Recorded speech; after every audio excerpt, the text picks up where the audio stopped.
ಮಾತರ್ಮೇ ಮಾತರಿಶ್ವನ್ನ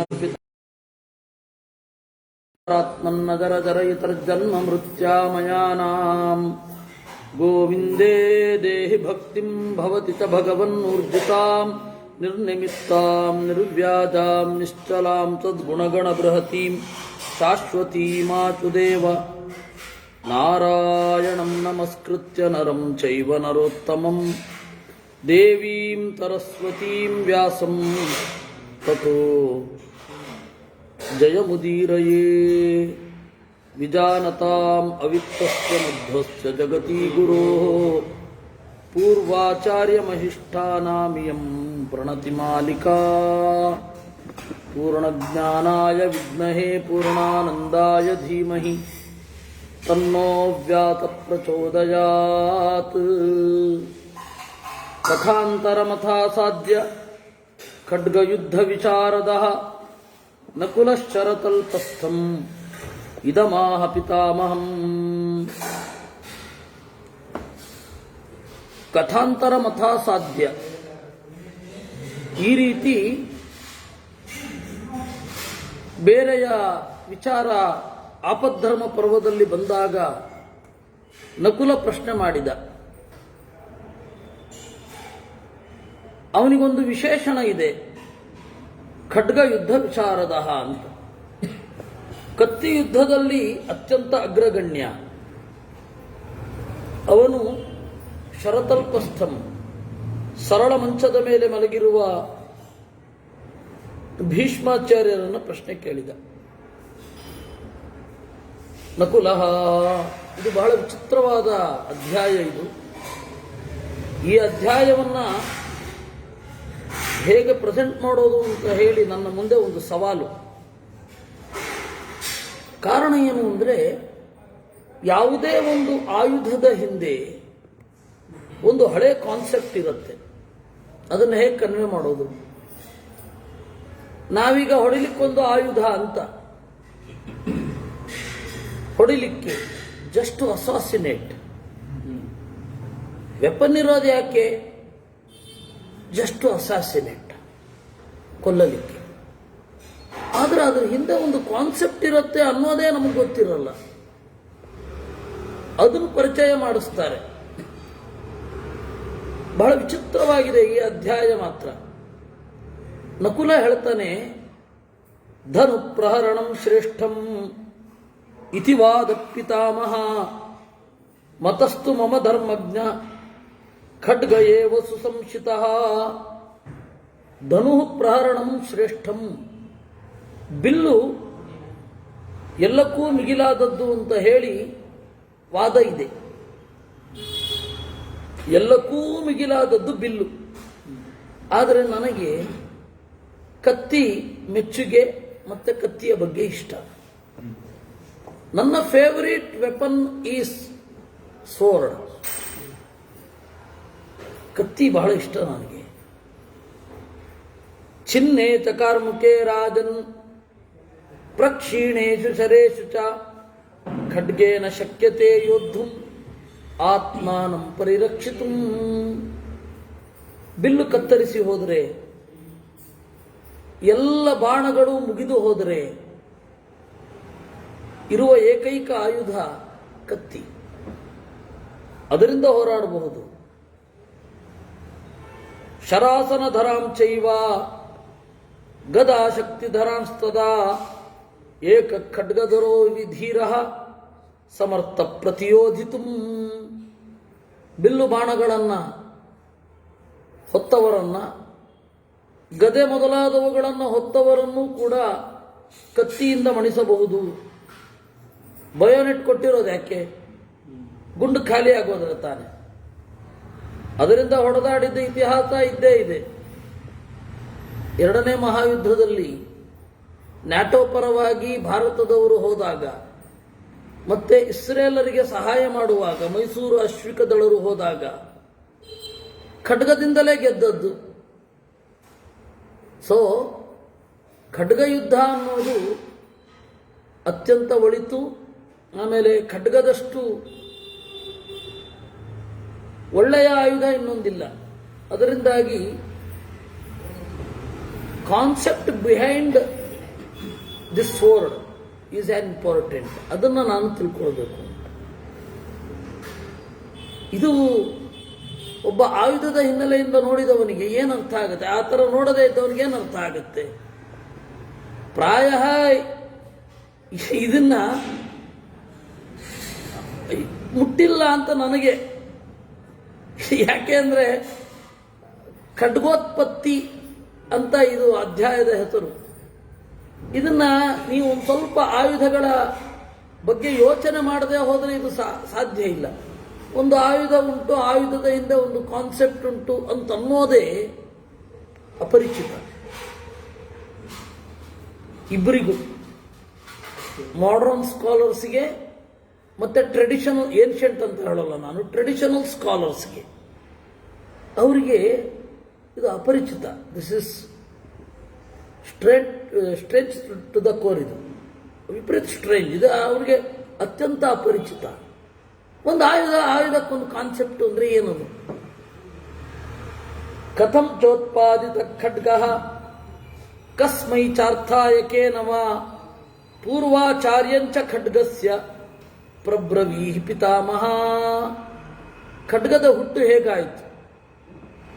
ಅದು ಖಡ್ಗ ಎರಡು ತರಹ ಇರುತ್ತೆ. ಒಂದು ನೀವೆಲ್ಲ ಮ್ಯೂಸಿಯಂನಲ್ಲಿ ಏನು ನೋಡ್ತೀರಾ, ನೆಟ್ಟಗಿರೋದು ಮತ್ತು ಸೊಟ್ಟಗಿರೋದು. ಇನ್ನೊಂದು ಖಡ್ಗ ಸಮುರಾಯ ಸ್ವೋರ್ಡ್, ದೂರ ಹೀಗೆ ಎಳೆದು ಅದು ಬಳುಕುತ್ತೆ. ಏಷ ಖಡ್ಗಲತಾ ಶ್ಯಾಮ, ಬಳುಕುವ ಕತ್ತಿ. ಅದು ಹೇಗೆ ಬಂತು? ಇದರ ಪೂರ್ವಾಚಾರ್ಯ ಯಾರು? ಇದು ಹುಟ್ಟಲಿಕ್ಕೆ ಕಾರಣ ಏನು? ಅದು ನನಗೆ ಹೇಳಿ. ಬೇರೆ ಕೇಳಿದ್ರು ಹೇಳ್ತಾ ಇದ್ರೋ ಏನೋ, ಯಾರು ಕೇಳಲಿಲ್ಲ ಕಾಣುತ್ತೆ. ಗದೆ ಹೇಗೆ ಹುಟ್ಟಿತ್ತು?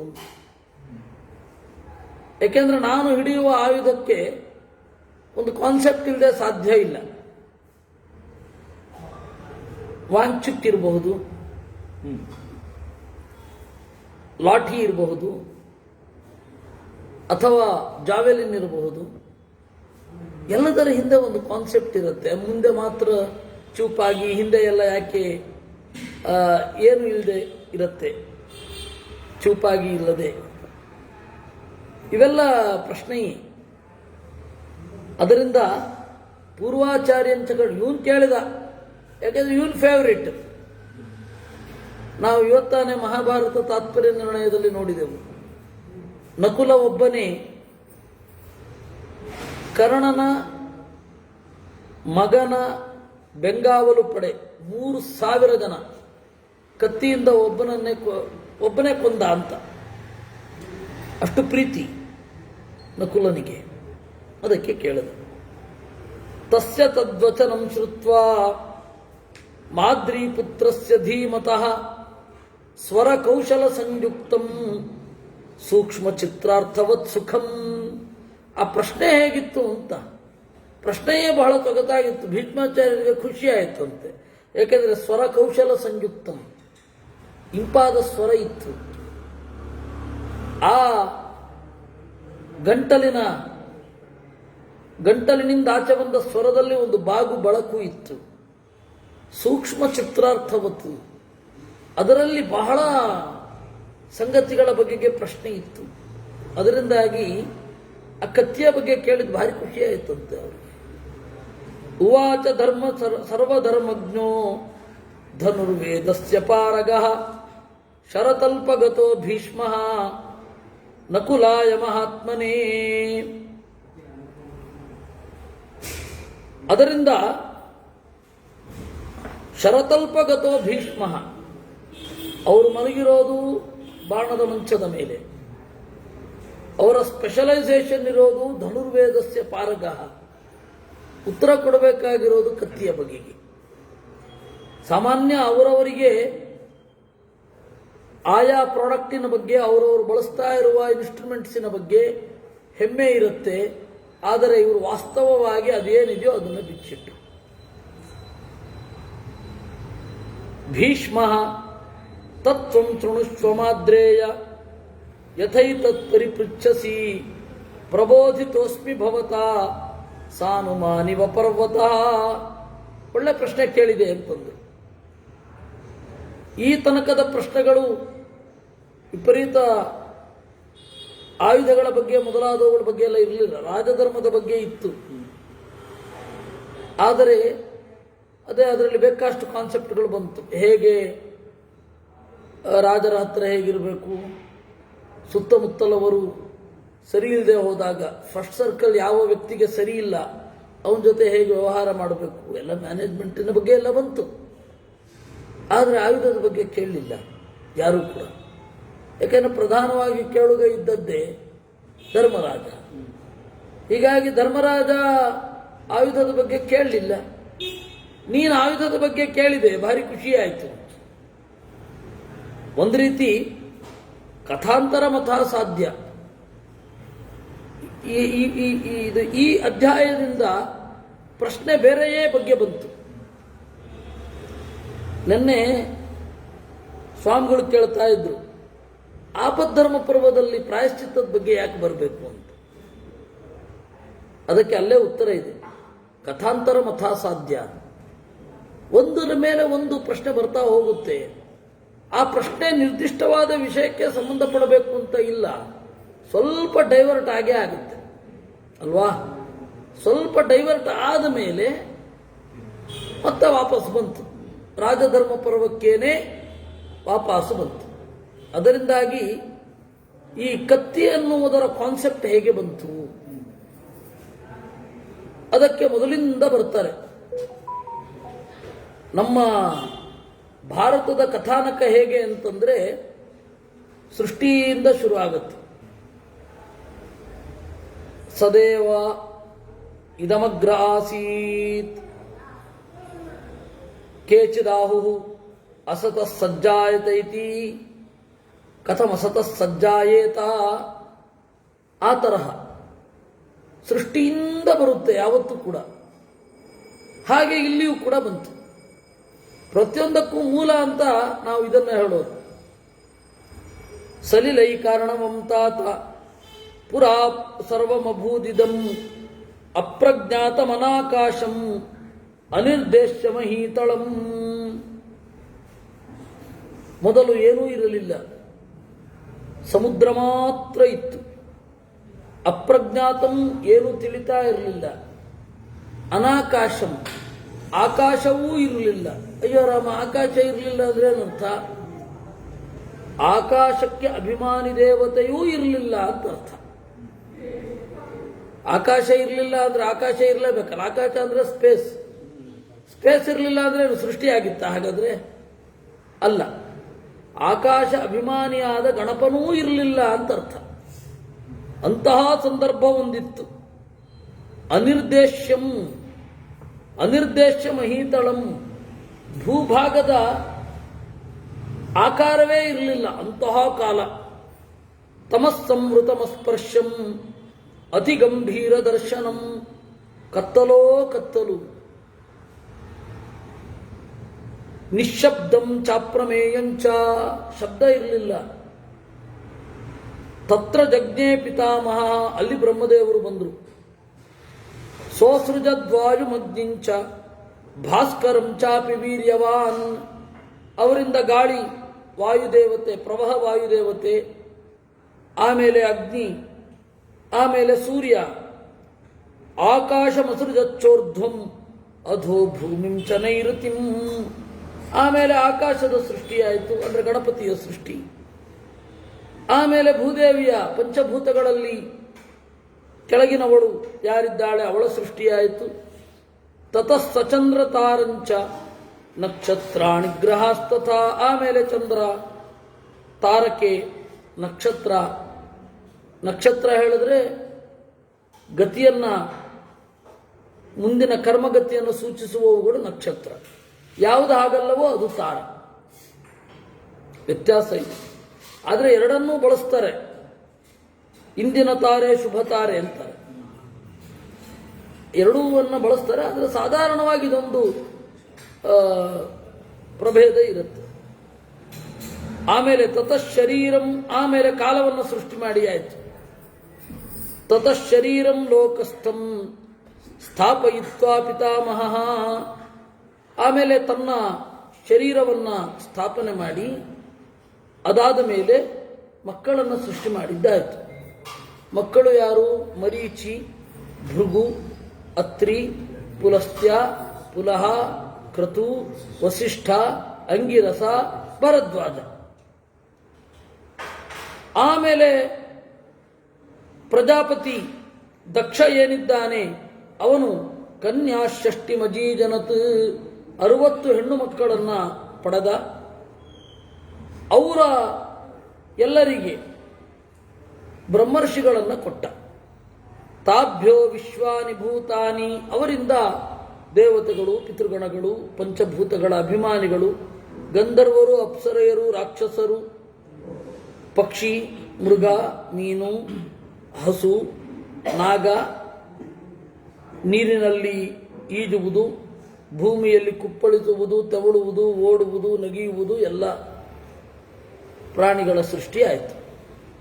ಆಮೇಲೆ ಉದ್ಭಿಜ್ಜಾ ಸ್ವೇದಜಾಶ್ಚೈವ ಸಾಂಡಜಾಶ್ಚ ಜರಾಯುಜಾ, ಭೂಮಿಯನ್ನು ಭೇದಿಸಿ ಹೊರಬರುವ ಗಿಡಮರಗಳು, ಬೆವರಿನಿಂದ ಹುಟ್ಟುವ ಸೊಳ್ಳೆ ಮೊದಲಾದವುಗಳು, ಮೊಟ್ಟೆಯಿಂದ ಹುಟ್ಟುವ ಹಾವು ಮೊದಲಾದವುಗಳು, ಆಮೇಲೆ ಗರ್ಭಕೋಶದಿಂದ ಹುಟ್ಟುವ ಮನುಷ್ಯರು, ಇವರೆಲ್ಲ ಹುಟ್ಟುದು.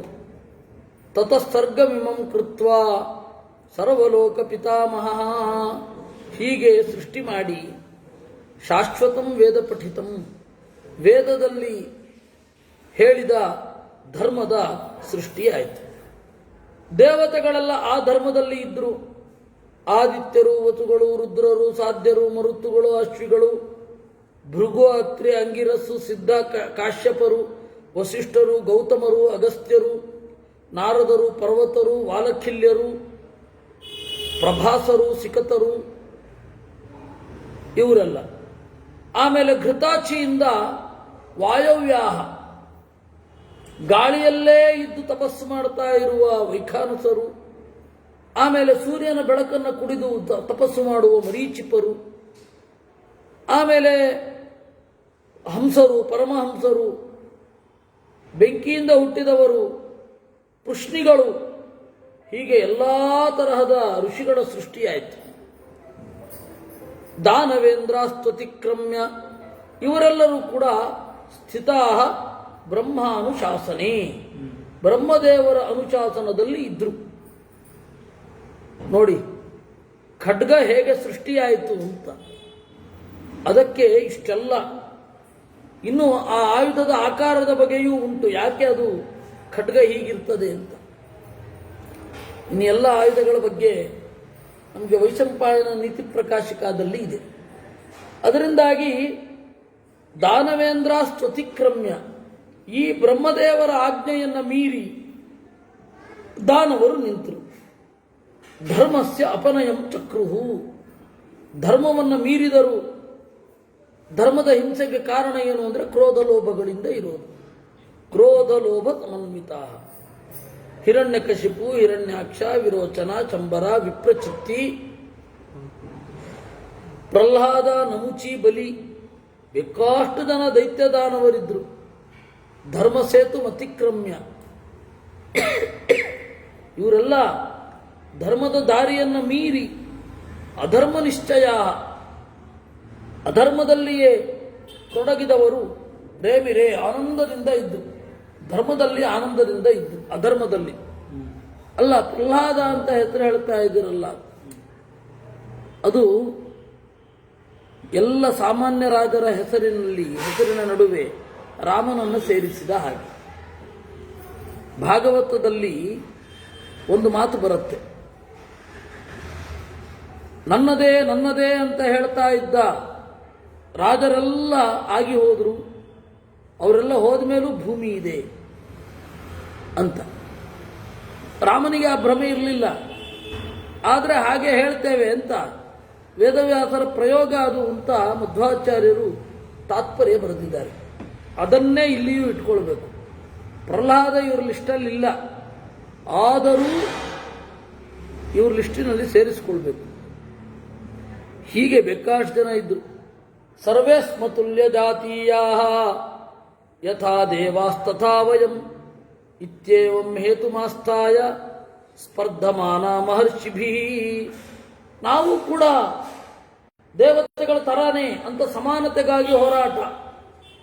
ಸಮಾನತೆಗಾಗಿ ಹೋರಾಟ ಯಾವತ್ತೂ ಕೂಡ ನೀತಿಯ ಪರವಾಗಿ ಅಲ್ಲ, ಅನೀತಿಯ ಪರವಾಗಿಯೇ ಸಮಾನತೆಗೆ ಹೋರಾಟ. ಎಲ್ಲಿಯೂ ಆದರೂ ಸಮಾನತೆಗಾಗಿ ಹೋರಾಟ ಅಂತ ಬಂದರೆ ಅದು ಅನೀತಿಯ ಪರವಾಗಿ ಅಂತ ಇಟ್ಕೊಳ್ಬೇಕು.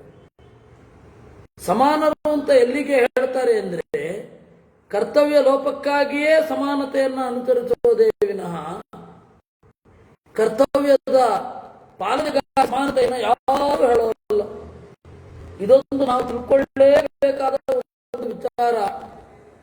ಸಮಾನತೆಗಾರ ಅಂತಾರೆ. ಏನು ಸಮಾನತೆ? ಅದೊಂದು ಬೋಗಸ್, ಅದೊಂದು ಇಲ್ವೇ ಇಲ್ಲ ಜಗತ್ತಿನಲ್ಲೇ. ಆ ಥರದ ಒಂದು ಪದಾರ್ಥ ಇಲ್ಲ.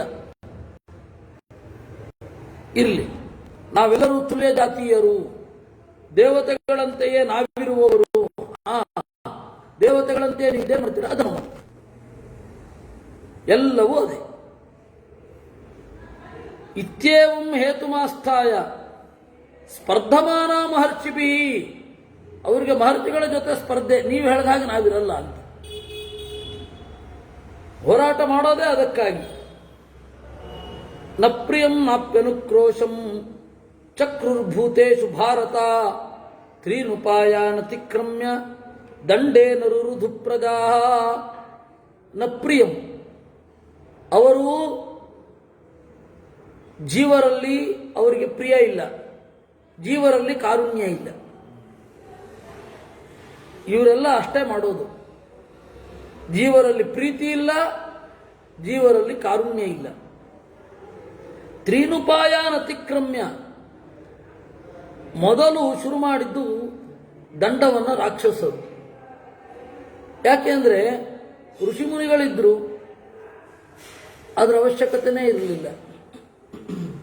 ಋಷಿಮುನಿಗಳಿಗೆ ದಂಡದ ಅವಶ್ಯಕತೆ ಇರಲಿಲ್ಲ. ಅವರು ದಂಡ ಕೊಡೋರಲ್ಲ, ಬೇರೆಯವರಿಂದ ದಂಡ ಪಡೆಯೋ ಹಾಗೆ ಅವರು ಇರಲಿಲ್ಲ. ಅದರಿಂದಾಗಿ ಶಿಕ್ಷೆ ಯಾರಿಗೆ? ಮೊದಲು ದುರ್ಜನರೇ ಶಿಕ್ಷೆ ಕೊಡ್ಲಿಕ್ಕೆ ಶುರು ಮಾಡಿದ್ದು. ಇದು ಶಾಕಿಂಗ್. ಇದು ನಜಗ್ಮುಸ್ಸಂವಿದಂ ತೈಶ್ಚ ದರ್ಪಯುಕ್ತ ಮಹಾತುರಾ ಅಥವೈ ಭಗವಾನ್ ಬ್ರಹ್ಮ ಸರ್ವಲೋಕ ನಮಸ್ಕೃತ ತಥೋ ಹಿಮವತ ಪೃಷ್ಠೆ ಸುರಮ್ಯೆ ಪದ್ಮತಾರಕೆ. ಆಗ ಬ್ರಹ್ಮದೇವರು ಯೋಚನೆ ಮಾಡ್ತಾ ಇದ್ರಂತೆ. ಹಿಮವತ್ ಪರ್ವತದ ರಮ್ಯವಾದ ಒಂದು ಜಾಗದಲ್ಲಿ ಇದ್ರು. ತಥೋ ವರ್ಷ ಸಹಸ್ರಾಂತೆ ವಿತಾನಮಕರೋತ್ ಪ್ರಭು. ವಿತಾನ ಅಂತಂದ್ರೆ ಯಜ್ಞ. ಯಜ್ಞವನ್ನು ಮಾಡಲಿಕ್ಕೆ ಶುರು ಮಾಡಿದಂತೆ ಬ್ರಹ್ಮದೇವರು. ಯಜ್ಞಗಳಲ್ಲಿ ಜಾಣರಾದ ಋಷಿಗಳಿಂದ ಕೂಡಿಕೊಂಡಿದ್ರು. ಕರ್ಮಕರ್ತೃಗಳಾಗಿ ಮರುದೇವತೆಗಳಿದ್ರು. ಕಾಂಚನೈ ಯಜ್ಞ ಭಾಂಡ ಇಶ್ಚ, ಬಂಗಾರದ ಯಜ್ಞದ ಪಾತ್ರಗಳು. ಎಲ್ಲ ದೇವತೆಗಳಿಂದ ಕೂಡಿತ್ತು ಆ ಯಜ್ಞ. ಬ್ರಹ್ಮರ್ಷಿಗಳೇ ಸದಸ್ಯರಾಗಿದ್ದರು. ಹೀಗಿರುವಾಗ ಒಂದು ಭೀಕರವಾದ ಘಟನೆ ನಡೀತು. ಬ್ರಹ್ಮದೇವರ ಯಜ್ಞದಲ್ಲಿ ಒಂದು ಭೀಕರವಾದ ಘಟನೆ. ಚಂದ್ರಮೋ ವಿಮಲಂ ವ್ಯೋಮ ತಥಾಭ್ಯುದಿತ ತಾರಕಂ.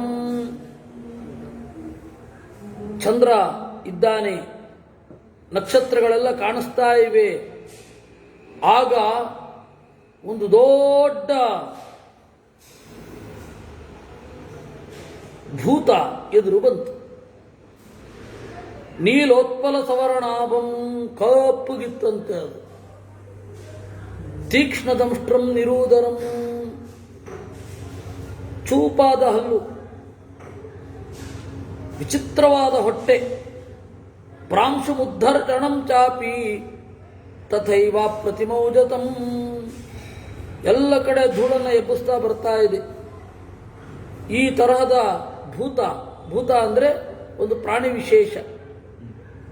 ಭೂತ ಅಂತಂದ್ರೆ ನೀವು ಪಿಕ್ಚರ್ನಿಂದ ನೋಡಿ ಅಂದ್ಕೊಂಡದ್ದೇನಲ್ಲ, ಆಯ್ತೇ. ಅಸ್ಮಿನ್ ಉತ್ಪದ್ಯಮಾನೇ ಚ ಪ್ರಚಚಾಲವ ಸುಂದರ. ಆ ತರಹದ ಭೂತ ಬಂದಾಗ ಇಡೀ ಭೂಮಿ ನಡುಗಿತು. ಮಹೋರ್ಮಿ ಸಲಿಲಾವರ್ತ ಚುಕ್ಷುಭೇತ ಮಹೋದಧಿ. ಕಡಲು ಅಲೆಗಳಿಂದ ಉಲ್ಲೋಲ ಕಲ್ಲೋಲವಾಯಿತು. ದಿಕ್ಕುಗಳಲ್ಲಿ ಒಂದು ಚೂರು ಪ್ರಸನ್ನತೆ ಇರಲಿಲ್ಲ. ಉಲ್ಕೆಗಳು ಬಿದ್ದವು, ಮಹೋತ್ಪಾತಗಳಾದವು, ಮರ ಎಲ್ಲ ಬಿತ್ತು. ಪವನಶ್ಚ ಅಶಿವೋ ವವೌ. ಕೆಟ್ಟ ಗಾಳಿ,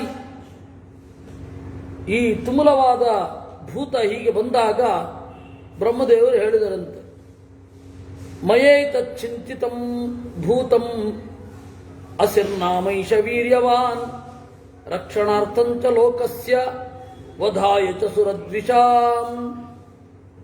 ಇದರ ಆಕಾರ ನೋಡಿದ್ದೀರಾ ಅಂತ ಕೇಳಿದ್ರು ಬ್ರಹ್ಮದೇವರು. ಆಕಾರ ಹೇಗಿದೆ? ಇನ್ನೊಮ್ಮೆ ಹೇಳ್ತೇನೆ. ನೀಲೋತ್ಪಲ ತವರ್ಣಾಭಂ, ಕಪ್ಪುಗಿದೆ. ತೀಕ್ಷ್ಣದಂಷ್ಟ್ರಂ, ಚೂಪಾದ ಹಲ್ಲುಗಳಿದೆ. ನಿರೂದರಂ, ನಿರೂದರಂ ಅಂದಾಗ ಹೊಟ್ಟೆ ಇಲ್ಲ, ತೆಳುವಾದ ಹೊಟ್ಟೆ. ಪ್ರಾಂಶುಂ, ಉದ್ದವಾಗಿದೆ. ಉದ್ವರ್ಷಣಂ, ಮೇಲ್ಗಡೆಯನ್ನ ಎಬ್ಬುವಂಥದ್ದು. ಆ ಥರದ್ದು ನೋಡಿದ್ದೀರಾ? ನಾನು ಯೋಚನೆ ಮಾಡಿದೆ, ಈ ಥರದ್ದೊಂದು ಜೀವ ಇರಬೇಕು, ಈ ಥರದ್ದೊಂದು ಇರಬೇಕು ಅಂತ. ಆಯುಧಗಳನ್ನು ಯೋಚನೆ ಮಾಡಿದಾಗ ಮೊದಲು ಕತ್ತಿಗೆ ಅಭಿಮಾನಿ ಇವನು ಬಂದದ್ದು. ಮಯೈತ ಚಿಂತಿತಂ ಭೂತಂ ಇದೆ ಅಸಿ ಅಂತ. ಕತ್ತರಿಸುವಂಥದ್ದು ಲೋಕದ ರಕ್ಷಣೆ, ಶತ್ರುಗಳ ಸಾವಿಗಾಗಿ. ಇದನ್ನ ನಿಸ್ತ್ರಿಂಶ ಅಂತ ಕರೀತಾರೆ. ವಿಮಲಂ ತೀಕ್ಷ್ಣಧಾರಂಚ, ನಿರ್ಮಲವಾಗಿದೆ, ಚೂಪಾದ ಅಲುಗು ಅಂತ. ಈ ತರಹದ ಕತ್ತಿಯನ್ನ ಮೊದಲು ಬ್ರಹ್ಮದೇವರು ಸದಾಶಿವನಿಗೆ ಕೊಟ್ರಂತೆ. ಆ ಒಂದು ಕತ್ತಿಯನ್ನು ತೆಗೆದುಕೊಂಡು ಸದಾಶಿವ ಬೇರೊಂದು ರೂಪವನ್ನ ತಳೆದ. ಚತುರ್ಬಾಹು ಸ್ಪೃಶನ್ ಮೂರ್ಧ್ನ ಭೂಮಿಷ್ಠೋಪಿ ದಿಚೋದಚ ಊರ್ಧ್ವದೃಷ್ಟಿರ್ಮಹಾಬಾಹು ಮುಖಾತ್ ಜ್ವಾಲಾ ಸಮುತ್ಸೃಜನ್. 4 ತೋಳುಗಳವನಾಗಿ ತಲೆಯಿಂದ ಆಗಸವನ್ನು ಮುಟ್ಟಿ ಕಣ್ಣನ್ನ ಮೇಲ್ಗಡೆ ಬೀರುತ್ತಾ ದಪ್ಪವಾದ ತೋಳುಗಳವನಾಗಿದ್ದ. ಮುಖದಿಂದ ಕಿಡಿಗಳನ್ನು ಉಗುಳುತ್ತಿದ್ದ. ಅವನೇನು ಮಾಡಿದ? ವಿಕುರ್ವನ್ ಬಹುಧಾ ಕೀರ್ಣಾನ್ ನೀಲ ಪಾಂಡುರಲೋಹಿತಾನ್. ಆಮೇಲೆ ತನ್ನ ನೀಲ ಪಾಂಡುರಲೋಹಿತಾನ್ ಜಟೆಯನ್ನ ಕಟ್ಟಿಕೊಂಡು ಕೃಷ್ಣಾಜಿನವನ್ನು ಉಟ್ಟುಕೊಂಡು ನೇತ್ರಂ ಚೈಕಂ ಲಲಾಟಸ್ಥಂ ಭಾಸ್ಕರ ಪ್ರತಿಮಂ ಮಹತ್. ಒಂದು ಹಣೆಗಣ್ಣ, ಹಣೆಯಲ್ಲಿರುವ ಕಣ್ಣು. ವಿರೂಪಾಕ್ಷ ಅಂದ್ರೆ ಅದೇ, ಮುಖಕ್ಕೆ ಹೊಂದದ ಕಣ್ಣಿನವಾ ಅಂತ. ವಿರೂಪವಾದ ಅಕ್ಷ, ಆ ತರಹದ ರೂಪ. 2 ಕಣ್ಣು. ನೇತ್ರೇ ದ್ವೇ ಕೃಷ್ಣ ಪಿಂಗಲೇ. ಹೀಗೆ ಶೂಲಪಾಣಿಯಾದ ಭಗನ ಕಣ್ಣನ್ನು ಕಿತ್ತ ಆ ಸದಾಶಿವ ಕತ್ತಿಯನ್ನು ಹಿಡಿದ. ತ್ರಿಕೂಟಂ ಚರ್ಮಚೋದ್ಯಮ್ಯ ಸವಿದ್ಯುತಮಿವಾಂಬುದಂ ಚಚಾರ ವಿವಿಧಾನ್ ಮಾರ್ಗಾನ್ ದಾನವಾಂತ ಚಿಕೀರ್ಷಯ. ಆ ಕತ್ತಿಯನ್ನು ಹಿಡಿದು ಅವನು ಹೇಗೆ ಓಡಾಡಿದನೋ ಅದೇ ಮುಂದೆ ಕತ್ತಿ ಯುದ್ಧದ ಬೇಸಿಕ್ ಸ್ಟೆಪ್ಸ್ ಆಯಿತು. ತಸ್ಯ ನಾದಾನ್ ವಿನದತೋ ಮಹಾಹಾಸಂಚ ಮುಂಚತಃ ಬಭೌ ಪ್ರತಿಭಯಂ ರೂಪಂ ತದಾ ರುದ್ರಸ್ಯ ಭಾರತ. ವಿವಿಧ ನಾದಗಳನ್ನು ಹೊರಡಿಸುತ್ತಾ ಅಟ್ಟಹಾಸವಂ ಗೈಯುತ್ತಾ ಇದ್ದಾಗ ದಾನವರೆಲ್ಲ ಹೃಷ್ಟ ಸಮಭಿದುದ್ರುವು ಆನಂದದಿಂದ ಬಂದ್ರಂತೆ. ಗೊತ್ತಾಯ್ತಾ? ಓಡಿ ಬಂದ್ರು. ಇದೇನೋ ತಮಾಷೆ ಅನ್ನಿಸ್ತು ಅವ್ರಿಗೆ. ಓಡಿ ಬಂದು ಏನು ಮಾಡಿದ್ರು ಅಂದರೆ ಅಶ್ಮಭಿಶ್ಚಾಭ್ಯವರ್ಚಂತ ಕಲ್ಲುಗಳನ್ನು ಎಸೆದ್ರಂತೆ. ಗೊತ್ತಾಯ್ತಾ? ಇವತ್ತು ಎಸುತ್ತಾ ಇದ್ದಾರೆ. ಅಶ್ಮಭಿಶ್ಚ ಅಭ್ಯವರ್ಷಂತ ಕಲ್ಲುಗಳನ್ನು ಎಸೆದರು. ಆಮೇಲೆ ಸಂಪ್ರದೀಪ್ತೈಸ್ತತೋಲ್ಮುಖೈ ದೊಂದಿಗಳನ್ನು ಆಡಿಸಿದರು. ಘೋರೈ ಪ್ರಹರಣೈಶ್ಚಾನ್ಯೈ ಕ್ಷುರಧಾರೈರಯಸ್ಮಯೈ ಆಮೇಲೆ ಕಬ್ಬಿಣದ ಕೋಲುಗಳನ್ನು ಹಿಡ್ಕೊಂಡು ಬಂದ್ರಂತೆ. ಈ ರೀತಿ ಬಂದ ರಕ್ಕಸರನ್ನ ಮೊದಲು ಓಡಿಸಿದ್ದು ಕತ್ತಿಯನ್ನು ಹಿಡಿದ ಸದಾಶಿವ. ಚಿತ್ರಂ ಶೀಘ್ರ ಪದತ್ವಾಚ್ಚ ಚರಂತಮಸಿ ಪಾಣಿನಂ ತಮೇಕಮಸುರಾಸ್ತರವೇ ಸಹಸ್ರಮಿತಿ ಮೇನಿರೇ. ವೇಗವಾಗಿ ಅವನು ಓಡಾಡ್ತಾ ಇದ್ದಾನೆ. ಇವನು ಒಬ್ಬನೋ ಸಾವಿರವೋ ಅಂತ ಅವ್ನು ಗೊತ್ತಾಗ್ಲಿಲ್ವಂತೆ. ಹೀಗೆ ಒಬ್ಬ ಕತ್ತಿ ಅನ್ನೋದು ಒಂದಿದ್ರೆ 1000 ಜನರನ್ನ ಎದುರಿಸಬಲ್ಲ. ಛಿಂದನ್ ಭಿಂದನ್ ಮೃಜನ್ ಕೃಂತನ್ ದಾರಯನ್ ಪ್ರಮಥನ್ನಪಿ ಅಚರ ದೈತ್ಯ ಸಂಘೇಶು ಗ್ರೀಷ್ಮಾಗ್ನಿರಿವ ಕಕ್ಷಗಃ ಸೀಡುತ್ತಾ ಕುಟ್ಟುತ್ತಾ ಒಡೆಯುತ್ತಾ ಚುಚ್ಚುತ್ತಾ ಕೊಚ್ಚುತ್ತಾ ಪ್ರಮಥನ್ ಕುಟ್ಟುತ್ತಾ ಓಡಿದ. ಎಲ್ಲ ಆಗೋದು ಕತ್ತಿಯಿಂದ ಒಂದರಿಂದ. ಇದರಲ್ಲಿ ಬಹಳ ಇಲ್ಲ, ಬೇರೆ ಆಪ್ಷನ್ ಬಹಳ ಇಲ್ಲ. ಕತ್ತಿ ಬಿಟ್ಟು ಬೇರೆ ಆಯುಧಗಳಲ್ಲಿ ಬಹಳ ಆಪ್ಷನ್ ಇಲ್ಲ. ಈಟಿನಲ್ಲಿ ಚುಚ್ಚಬೇಕು ಅಷ್ಟೇ, ಗದೆಯಿಂದ ಮುರಿಬೇಕು ಅಷ್ಟೇ. ಆದರೆ ಎಲ್ಲ ಕೆಲಸಗಳು ಒಂದು ಕಡೆಯಿಂದ ಆಗುತ್ತೆ. ಅದೇ ಖಡ್ಗ. ಅಸಿವೇಗ ಪ್ರರುಗ್ಣಾಸ್ತೆ ಚಿನ್ನ ಬಾಹೂರು ವಕ್ಷತಃ ಉತ್ತಮಾಂಗ ಪ್ರಕೃತಾಶ್ಚ ಪೇತುರುರ್ವ್ಯಾಂ ಮಹಾತುರಾಹ. ಈ ಕತ್ತಿಯ ವೇಗದಿಂದ ಎಲ್ಲರೂ ಕತ್ತರಿಸಲ್ಪಟ್ಟು ಕೈ ಕಾಲು ಮೊದಲಾದವುಗಳನ್ನು ಕತ್ತರಿಸಿಕೊಂಡು ಕೆಳಗಡೆ ಬಿದ್ದರಂತೆ. ಕೆಲವರು ಅನ್ಯೋನ್ಯಮಭಿನರ್ದಂತಹ ಕಿರಿಚುಕೊಂಡು ಬೇರೆ ಬೇರೆ ದಿಕ್ಕಿಗೆ ಓಡಿದರು. ಕೆಲವರು ಭೂಮಿಯೊಳಗಡೆ ಹೊಕ್ಕರು. ಪರ್ವತಾನಾಂ ಗುಹಾಸ್ತಥ ಬೆಟ್ಟದ ಗವಿಯೊಳಗಡೆ ಹೊಕ್ಕರು. ಕೆಲವೊಬ್ಬರು ಆಕಾಶಕ್ಕೆ ಬಂದರು. ಇನ್ನು ಕೆಲವರು ಅಂಬಸ್ತಮಾವಿಚನ್ ನೀರಿನೊಳ ಹೊಕ್ಕರು.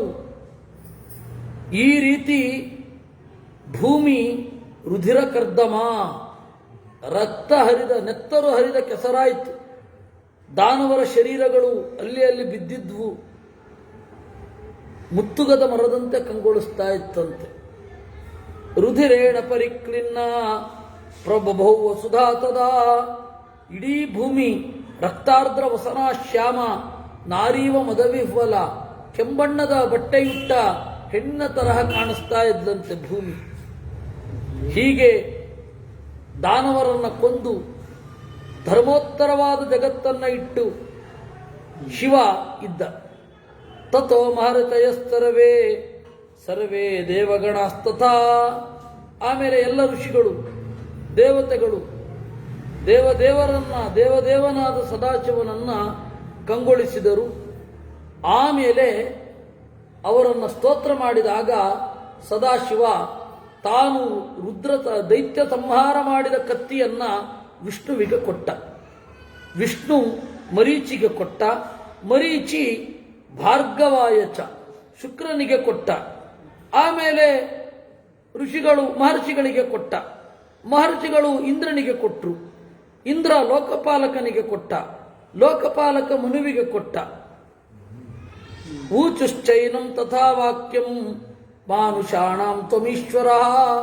ಮನುಷ್ಯರಿಗೆ ನೀನು ರಾಜನಾಗಿದ್ದಿ, ಇದರಿಂದ ರಕ್ಷಿಸು ಅಂತ ಹೇಳಿ ಮನುವಿನ ಕೈಯಲ್ಲಿ ಖಡ್ಗವನ್ನು ಕೊಟ್ರಂತೆ. ದುರ್ವಾಚ ನಿಗ್ರಹೋ ದಂಡೋ ಹಿರಣ್ಯ ಬಹುಲಸ್ತಥಾ. ಕೆಟ್ಟ ಮಾತಿನಿಂದ ರಕ್ಷಿಸು. ವ್ಯಂಗತಾಚ ಶರೀರಸ್ಯ ವಧೋ ನಾಲ್ಪಸ್ಯ ಕಾರಣಾತ್. ದಂಡ ಕೊಡಬೇಕು ಅಂತಂದ್ರೆ ಸುಮ್ಮನೆ ಅಂಗಹಾನಿಯನ್ನ ಮಾಡಬಾರದು. ಎಷ್ಟು ತಪ್ಪೋ ಅಷ್ಟು ಶಿಕ್ಷೆಯನ್ನು ಕೊಡಬೇಕು. ಆ ರೀತಿಯಾಗಿ ತಪ್ಪಿಗನುಗುಣವಾದ ಶಿಕ್ಷೆಗಾಗಿ ಕತ್ತಿಯನ್ನ ಕೊಟ್ಟಿದ್ದು. ಅಸೇರೇತಾನಿ ರೂಪಾಣಿ ದುರ್ವಾಗಾದಾನಿ ನಿರ್ವೇಶೇತ್.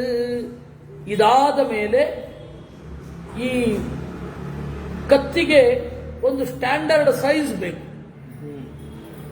ಎಷ್ಟು ಉದ್ದ ಕತ್ತಿ ಇರಬೇಕು ಅಂತ. ಆಮೇಲೆ ಪರಮಾಣ್ಯಭ್ಯತಿಕ್ರಮಾತ್ ನೋಡಿದರಂತೆ. ಆಮೇಲೆ ಮನು ಏನು ಮಾಡಿದ, ಕ್ಷುಪ ಅನ್ನುವವನಿಗೆ ಕೊಟ್ಟ. ಆ ಕ್ಷುಪನೇ ಇಕ್ಷ್ವಾಕು. ಇಕ್ಷ್ವಾಕುವಿನಿಂದ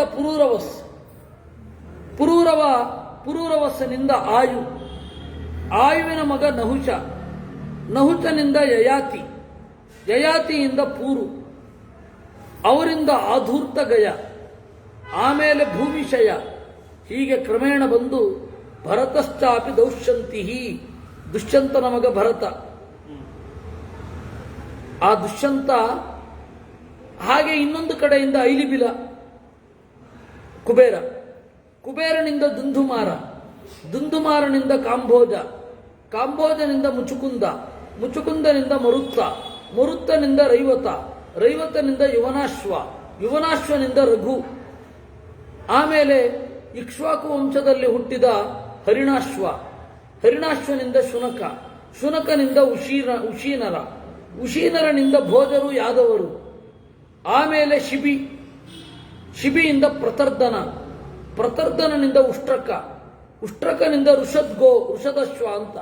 ಋಷದಶ್ವನ ಮಗ ಋಷದಶ್ವನಿಂದ ಭರದ್ವಾಜ, ಭರದ್ವಾಜನಿಂದ ದ್ರೋಣ, ದ್ರೋಣನಿಂದ ಕೃಪ. ಹೀಗೆ ಖಡ್ಗ ಯುದ್ಧದ ಪರಂಪರೆ ಬಂದಿದೆ. ಅವರಿಂದ ನೀನು ಪಡೆದಿದ್ದಿ. ಕೃತ್ತಿಕಾಯಸ್ಯ ನಕ್ಷತ್ರಂ, ಈ ಹಸಿ ಕೃತ್ತಿಕಾ ನಕ್ಷತ್ರ ಅವಾಗ ಹುಟ್ಟಿದ್ದು. ಅಗ್ನಿಯೇ ದೇವತೆ, ರೋಹಿಣಿ ಗೋತ್ರ, ರುದ್ರರೇ ಗುರು. ಅಸೇರಷ್ಟೌ ಚ ನಾಮಾನಿ ರಹಸ್ಯಾನಿ ನಿಬೋಧಮೇ. ನೋಡು, ಖಡ್ಗದ 8 ಹೆಸರುಗಳಿದೆ. ಅಶಿ, ವಿಶಸನ, ಖಡ್ಗ, ತೀಕ್ಷ್ಣಚರ್ಮ, ದುರಾಸದ, ಶ್ರೀಗರ್ಭ, ವಿಜಯ, ಧರ್ಮಪಾಲ ಅಂತ. ಹೊಡೆಯುವುದರಲ್ಲಿ ಅಗ್ರಗಣ್ಯ ಕತ್ತಿ. ಮಹೇಶ್ವರ ಪ್ರಣೀತಶ್ಚ, ರುದ್ರದೇವರಿಂದ ಮೊದಲು ಪ್ರಯೋಗಿಸಲ್ಪಟ್ಟಿದ್ದು, ಪುರಾಣದಲ್ಲಿ ನಿಶ್ಚಯವಾದದ್ದು. ಆದರೆ ಬಿಲ್ಲು ಯಾರು ಬಂದದ್ದು, ಬಿಲ್ಲು ಯಾರಿಂದ ಬಂದದ್ದು ಅಂದರೆ ಪೃಥುಸ್ತೂತ್ಪಾದಯಾಮಾತ ಧನುರಾದ್ಯವರಿಂದಮ. ಮೊದಲ ಬಿಲ್ಲನ್ನು ಹಿಡಿದದ್ದು ಪೃಥು. ಅವನಿಂದ ಈ ಜಗತ್ತು ಧನುಸ್ಸನ್ನು ಕಂಡಿತು. ಉಳಿದದ್ದೇನಿದ್ರೂ ಇದೆ. ಬಿಲ್ಲು ಅದರದ್ದು ಕಾನ್ಸೆಪ್ಟೇ ಗನ್ನು. ಅದರದ್ದು ಕಾನ್ಸೆಪ್ಟನ್ನೇ ಬೇರೆ ರೀತಿಯಾಗಿ ಮಾಡಿದ್ರೆ ಅಲ್ಲಿಯೂ ಕೂಡ ನೇಣು ಇರುತ್ತೆ, ನೇಣಿನಿಂದ ಸೆಳಿಬೇಕು. ಇಲ್ಲಿ ಟ್ರಿಗರ್ ಇರುತ್ತೆ. ಅಲ್ಲಿ ಒಳಗಡೆ ಆಗುವ ಕ್ರಿಯೆ ಸೇಮ್. ಬಿಲ್ಲು ಹೇಗೋ ಹಾಗೆ ಗನ್ನು. ಮತ್ತೆ ಉಳಿದದ್ದು ಬಯೋನೆಟ್ಟು, ಸೋರ್ಡು ಅದೆಲ್ಲ ಕತ್ತಿಯಿಂದಲೇ. ಅದರಿಂದ ಇದು ನಿನಗೆ ನಾನು ಹೇಳಿದ್ದು ಖಡ್ಗದ ಉತ್ಪತ್ತಿ. ಈ ಖಡ್ಗದ ಉತ್ಪತ್ತಿಯನ್ನು ತಿಳಿದರೆ ಕೀರ್ತಿಯನ್ನು ಪಡೆಯುತ್ತಾನೆ, ಆನಂದವನ್ನು ಪಡೆಯುತ್ತಾನೆ ಅಂತ. ಪ್ರಾಯ ನಮಗಿರ್ಲಿಕ್ಕಿಲ್ಲ, ಇದು ಕ್ಷತ್ರಿಯರಿಗಿರ್ಬೇಕು. ಹೀಗೆ 145ನೇ ಅಧ್ಯಾಯ. ವೈಶಂಪಾಯನ ಇತ್ಯುಕ್ತವತಿ ಭೀಷ್ಮೇತು ತೂಷ್ಣೀಂ ಭೂತೋ ಯುಧಿಷ್ಠಿರಃ ಪಪ್ರಚ್ಚಾವಸತಂ ಗತ್ವಾ ಭ್ರಾತೃನ್ ವಿದುರ ಪಂಚಮಾನ್. ಆಮೇಲೆ ಮನೆಗೆ ಹೋದ್ರಂತೆ. ಮನೆಗೆ ಹೋಗಿ ಮತ್ತೆ ಡಿಸ್ಕಷನ್ ಮುಂದುವರಿತು. ಬೆಳಗ್ಗೆ ಬಂದರೆ ಸಂಜೆ ತನಕ ಭೀಷ್ಮಾಚಾರ್ಯರ ಹತ್ತಿರ ಇದ್ದು ಪ್ರಶ್ನೆಗಳನ್ನು ಕೇಳಿಕೊಳ್ಳೋದು, ಆಮೇಲೆ ಮನೆಗೆ ಹೋಗುವುದು. ಹೀಗೆ 1 ತಿಂಗಳಾಗಿದೆ ಉಪದೇಶ. ಬಂದು ಕೇಳಿದ್ರು. ಯುಧಿಷ್ಠಿರ ಕೇಳಿದ, ಧರ್ಮೇಚ ಅರ್ಥೇಚ ಕಾಮೇಚ ಲೋಕವೃತ್ತಿ ಸಮಾಹಿತ ತೇಷಾಂ ಗರೀಯಾನ್ ಕಥಮೋ ಮಧ್ಯಮಕ್ಕೋ ಲಘುಶ್ಚಕಃ. ಯುಧಿಷ್ಠಿರ ಕೇಳ್ತಾನೆ, ಧರ್ಮ ಅರ್ಥ ಕಾಮ ಸಮಗ್ರ ಲೋಕದ ವೃತ್ತಿ ಇರೋದೇ ಈ ಮೂರರಲ್ಲಿ. ಇದರಲ್ಲಿ ಹಿರಿದಾದದ್ದು ಯಾವುದು, ಮಧ್ಯಮ ಯಾವುದು, ಕನಿಷ್ಠ ಯಾವುದು ಅಂತ. ಕಸ್ಮಿನ್ಶ್ಚಾತ್ಮ ನಿಯಂತವ್ಯ ತ್ರಿವರ್ಗ ವಿಜಯಾಯ ವೈ. ಯಾವುದರಲ್ಲಿ ಇರಬೇಕು ಮೂರನ್ನು ಗೆಲ್ಲಲಿಕ್ಕೆ? ಒಳಗಡೆಯಿಂದ ಬೆಳೆಯೋದು ಯಾವುದರಿಂದ ನನಗೆ ಹೇಳಬೇಕು ಅಂತ. ಆಗ ತಥೋರ್ಥಗತಿ ತತ್ವಜ್ಞ ಪ್ರಥಮಂ ಪ್ರತಿಭಾನವಾನ್ ಜಗಾದ ವಿದುರೋ ವಾಕ್ಯಂ ಧರ್ಮಶಾಸ್ತ್ರಮನುಸ್ಮರನ್. ಆಗ ವಿದುರ ಹೇಳ್ತಾನೆ, ಧರ್ಮಶಾಸ್ತ್ರವನ್ನು ನೆನೆದು ಬಹುಶ್ರುತಂ ತಪಶ್ತ್ಯಾಗ ಶ್ರದ್ಧಾ ಯಜ್ಞ ಕ್ರಿಯಾ ಕ್ಷಮ ಭಾವಶುದ್ಧಿರ್ದಯಾ ಸತ್ಯಂ ಸಂಯಮಶ್ಚಾತ್ಮ ಸಂಪದ. ಬಹಳ ಶಾಸ್ತ್ರಶ್ರವಣ, ತಪಸ್ಸು, ತ್ಯಾಗ, ಶ್ರದ್ಧಾ, ಯಜ್ಞ, ಬೇರೊಬ್ಬರಲ್ಲಿ ಸಹನೆ, ಭಾವಶುದ್ಧಿ, ದಯೆ, ಸತ್ಯ, ಇಂದ್ರಿಯ ನಿಗ್ರಹ, ಇದಿಷ್ಟು ಆತ್ಮ ಸಂಪತ್ತು. ದೈಹಿಕ ಸಂಪತ್ತು ಬಿಡಿ, ಆತ್ಮ ಸಂಪತ್ತು ಅಂದರೆ ಇದೆ. ಏತದೇವ ಅಭಿಪದ್ಯಸ್ವ ಮಾತೆ ಭೂಚರಿತಂ ಮನಃ. ಈ ಧರ್ಮವೇ ಮಿಗಿಲು, ಧರ್ಮವನ್ನೇ ಹೊಂದು. ಏತನ್ ಮೂಲೋ ಹಿ ಧರ್ಮಾರ್ಥವು ಏತದೇಕಪದಂ ಹಿತಂ. ಅರ್ಥ ಇದರಿಂದಲೇ ಹೊರಟಿರೋದು. ಧರ್ಮೇಣೈವ ಋಷಯಸ್ತೀರ್ಣಾ ಧರ್ಮೇ ಲೋಕೆ ಪ್ರತಿಷ್ಠಿತಾ. ಋಷಿಗಳು ಧರ್ಮದಿಂದಲೇ ದಾಟಿದ್ದು, ಧರ್ಮದಲ್ಲಿಯೇ ಎಲ್ಲ ಲೋಕಗಳಿವೆ. ದೇವತೆಗಳು ಈ ಲೋಕದಲ್ಲಿ ಧರ್ಮ ಮಾಡಿದ್ರಿಂದಲೇ ದೇವತೆಗಳಾಗಿದ್ದು. ಧರ್ಮದಲ್ಲಿ ಹಣ ಇದೆ, ಯಾಕೆಂದ್ರೆ ನಿನ್ನ ಕರ್ತವ್ಯವನ್ನು ನೀನು ಮಾಡಿದರೆ ಸಂಪತ್ತು ಸಿಗುತ್ತೆ. ಧರ್ಮವೇ ಶ್ರೇಷ್ಠ. ಮಧ್ಯಮೋಹಿ ಅರ್ಥ ಉಚ್ಯತೆ. ಅರ್ಥ ಅನ್ನೋದು ಮಧ್ಯಮ. ಕಾಮೋಯವೀಯಾನಿತಿ ಚ ಪ್ರವದಂತಿ ಮನೀಚಿಣಃ. ಕಾಮವೇ ಕೊನೆ. ಯಾಕೆಂದ್ರೆ ಧರ್ಮ ಮಾಡಿ ಬಂದ ಸಂಪತ್ತಿನಿಂದ ಆಮೇಲೆ ಕಾಮ ಏನು ಬೇಕೋ ಅದನ್ನು ತಗೊಳ್ಳೋದು. ಹಣ ಅನ್ನೋದೇನಿದೆ ಖರೀದಿಸೋದು ಹೇಗೆ? ಹಣದಿಂದ ಏನನ್ನು ಖರೀದಿಸೋದು? ನಮ್ಮ ಬಯಕೆಗಳನ್ನು ಖರೀದಿಸೋದು. ಬಯಕೆ ನೋಡ್ಕೊಳ್ತೀವಿ, ಹಣ ಎಷ್ಟಿರುತ್ತೋ ಅಷ್ಟು ಬಯಕೆ ಇರಬೇಕು ಲೆಕ್ಕದ ಪ್ರಕಾರ.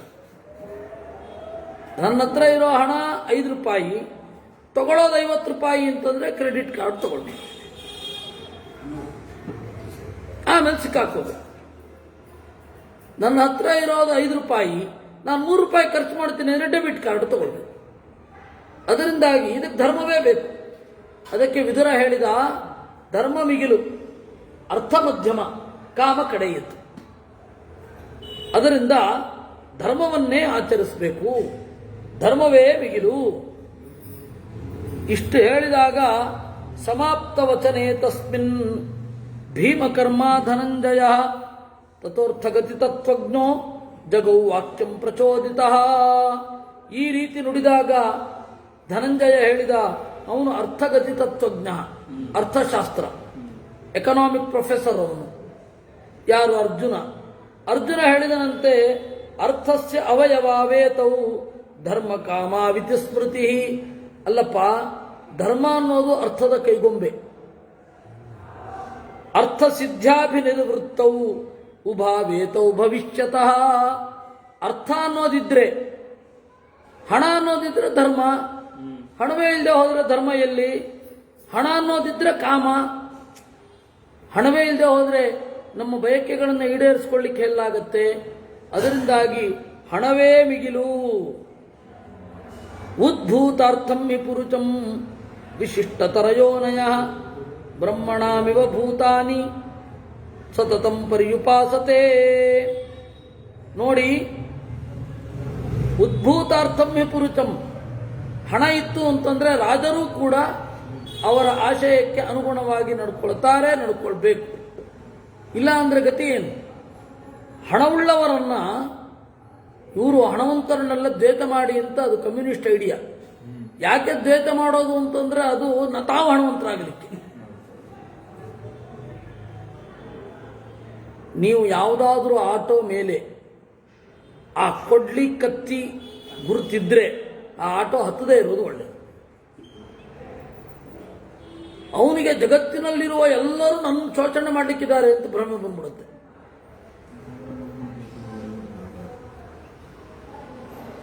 ಇದು ನಿಮಗೆಲ್ಲ ಅನುಭವ ಇಲ್ಲ. ಸಿಂಗ್ ಅಂತ ಗಾಡಿ ರೋಟ್ ಹೋಗ್ತೀರಾ, ಆಟೋದಲ್ಲಿ ಹೋಗ್ತೀವಲ್ಲ, ನಮಗೆ ಗೊತ್ತಿರುತ್ತೆ. ಅದರಿಂದ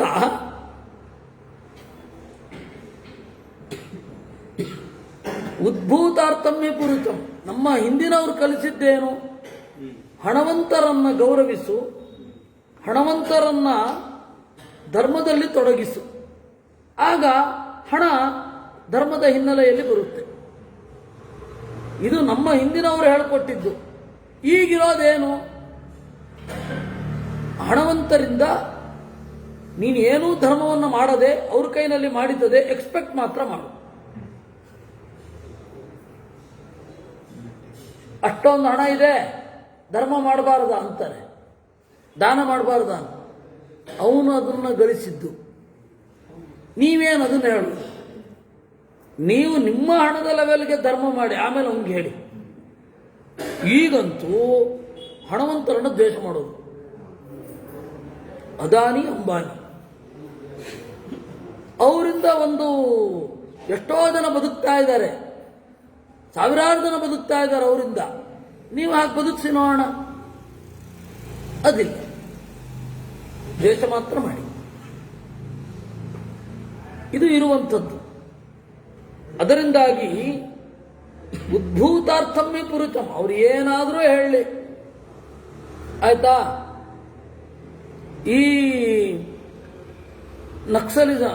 ಅರ್ಬನ್ ನಕ್ಸಲೈಟ್ಸ್ ಇದಾರಲ್ಲ, ಅವ್ರ ಮಕ್ಕಳೆಲ್ಲ MNC ನಲ್ಲೇ ಕೆಲಸ ಮಾಡೋದು, ವಿರುದ್ಧ.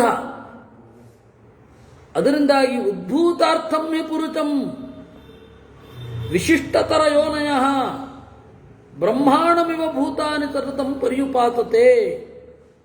ಎಲ್ಲ ಹಣವುಳ್ಳವರನ್ನ ಸುತ್ತುವರಿಯುತ್ತಾರೆ, ಒರಿಲೇಬೇಕು.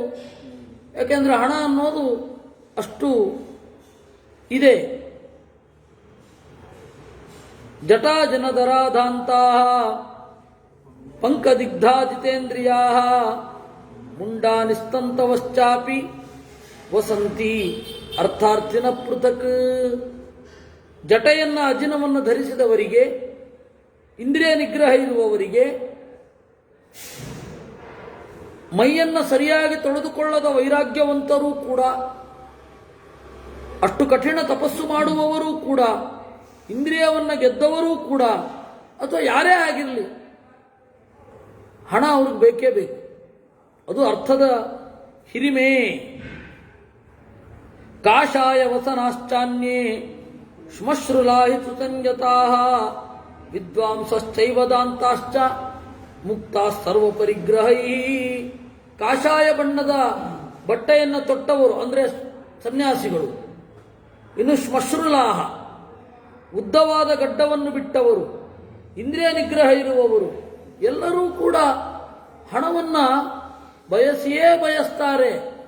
ಹಣ ಅನ್ನೋದು ಅದು ಕಡಿಮೆ ಅಲ್ಲ, ಅದು ತಮಾಷೆ ಅಲ್ಲ, ಹಣದ ವಾಸ್ತವ. ನೀವು ಬೃಹದಾರಣ್ಯಕ ಉಪನಿಷತ್ತನ್ನು ನೋಡಿ, ಆಮೇಲೆ ಛಂದೋಗ ಉಪನಿಷತ್ತನ್ನು ನೋಡಿ, ವಿತ್ತಂ ಏವಾಸ್ಯ ಪ್ರಾಣಸ್ಯ ಪಂಚದಶೀ ಕಲಾ ಅಂತಾರೆ. ಮುಖ್ಯ ಪ್ರಾಣನ 15ನೆಯ ಕಲೆ ಯಾವುದು ಅಂತಂದ್ರೆ ಹಣ. ಅವನ ಹಣದಿಂದ ಇವರಿಗೆ ಹಣ ಇಷ್ಟ ಆಗಬಾರದು ಅಂತ ಅವನು ಬಯಸಿದರೆ ನಿಮಗೆ ಹಣವನ್ನು ನೋಡಿದ್ರಾಗಲ್ಲ. ನಮಗೆ ಹಣವನ್ನು ನೋಡಿದ್ರೆ ಇವತ್ತು ಆಗ್ತಾ ಇದೆ. ಯಾಕೆ ಅಂದ್ರೆ ಮುಖ್ಯ ಪ್ರಾಣನ ಆ ಸನ್ನಿಧಾನ ಇದೆ. ವಾಸ್ತವ. ಇವತ್ತು ಎಲ್ಲರೂ ಬೈತಾರೆ, ಎಲ್ಲರೂ ಹಣದ ಹಿಂದೆ ಹೋಗ್ತಾರೆ ಅಂತ. ಹಾಗೆ ಹೇಳುವವನು ಹಣದ ಹಿಂದೆನೇ ಇರ್ತಾನೆ. ಅದರ ಬದಲು ವಾಸ್ತವ ಅರ್ಥ ಮಾಡ್ಕೊಳ್ಬೇಕು. ಸಂಪತ್ತು ನಮಗೆ ಸಂಪತ್ತು ಅಂತ ಯಾಕೆ ಅನ್ನಿಸತ್ತೆ?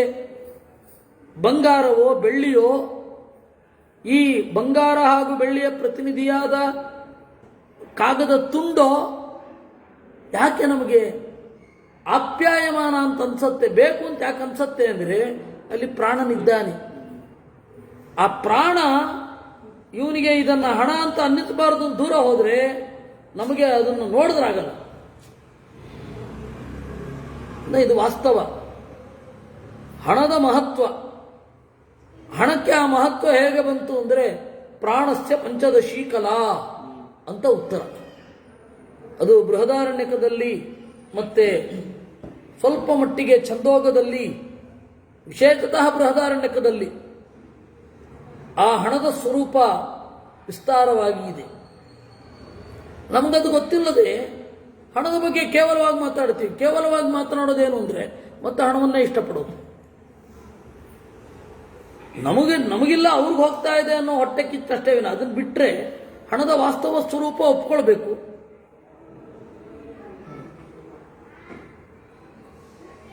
ದೊಡ್ಡ ವಿದ್ವಾಂಸರು, ಅವಧಾನಿಗಳು, ಬೆಂಗಳೂರಿನವರು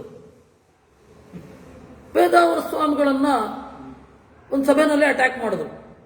ಬೆಂಗಳೂರಿನಲ್ಲಿ ರಾಜಾಜಿನಗರದಲ್ಲಿರೋರು. ಯಾಕೆ ಹೇಳ್ತಾನೆ ಅಂದರೆ ಉಡುಪಿ ರಾಮನಾಥಾಚಾರ್ಯರು ಶತಾವಧಾನಿಗಳೇ, ಅದಕ್ಕೆ ಕನ್ಫ್ಯೂಸ್ ಆಗಬಾರದು ಅಂತ ಅವ್ರು ಹೇಳಿದ್ದಲ್ಲ, ಇದನ್ನ ಬೇರೆ.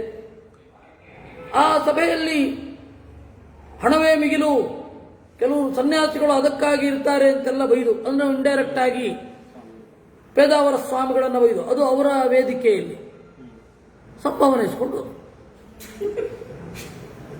ಇದೆಲ್ಲ ಸಮಸ್ಯೆ. ಅದರಿಂದಾಗಿ ಹಣ ಬೈಯೋದು ಸುಲಭ. ಹಣ ಬೈಯೋದು ಯಾಕೆಂದ್ರೆ ಹಣ ಬರಲಿ ಅಂತಾನೆ. ಅದರ ವಾಸ್ತವವನ್ನು ನೋಡಿದರೆ ಅದು ಮುಖ್ಯ ಪ್ರಾಣನ ಸನ್ನಿಧಾನ ಅಲ್ಲಿರುವಂಥದ್ದು. ಅದರಿಂದಾಗಿ ಹಣವೇ ಮಿಗಿಲು. ಹಣ ಅಂದರೆ ಅರ್ಥ, ಅರ್ಥ ಅಂದರೆ ಸಂಪತ್ತು ಅಂತ. ಅಂದರೆ ನಮ್ಮ ಈ ಕರೆನ್ಸಿ ಮಾತ್ರ ಹಣ ಅಲ್ಲ, ಹಣ ಅನ್ನೋದು ದೊಡ್ಡ ವೆಲ್ತ್ ಅಂತನ್ನುವ ಅರ್ಥ. ಆ ವೆಲ್ತ್ಗೂ ಕೂಡ ನಾವು ಅಂದುಕೊಂಡ ವೆಲ್ತ್ ಅಲ್ಲ, ಅದರ ವಿಸ್ತಾರವಾದ ಆಯಾಮ ಇದೆ. ದೈವಿಕವಾದ ಹಣ ಮತ್ತು ಮಾನುಷವಾದ ಹಣ ಅಂತ ಎರಡಿದೆ. ಅದೆಲ್ಲವನ್ನು ನಾಳೆ ನೋಡೋಣ. ಕೃಷ್ಣಾರ್ಪಣಮಸ್ತು.